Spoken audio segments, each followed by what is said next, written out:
கொஞ்சம் மோசமா தான் இருக்கு. இதுல ஜெயஸ்வால் உள்ள போட்டிருக்காங்க. பாவம் ஜெயஸ்வால் வந்து ஒரு மேட்ச் கூட விளையாட மாட்டான் அப்படின்னு எனக்கு தெரியுது.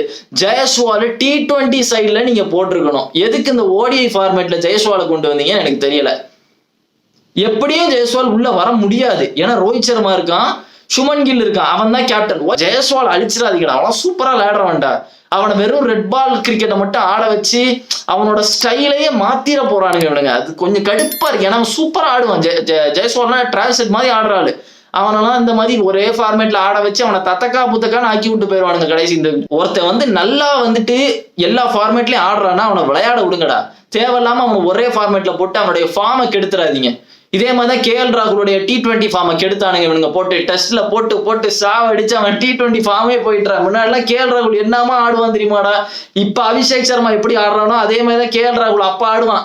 இப்ப இருக்கிற ஜென்சி பயல்களுக்கு சொன்னா புரியாதுடா. சுரேஷ் ரெய்னா, KL ராகுல் அதெல்லாம் சொன்னா புரியாதுடா உங்களுக்கு.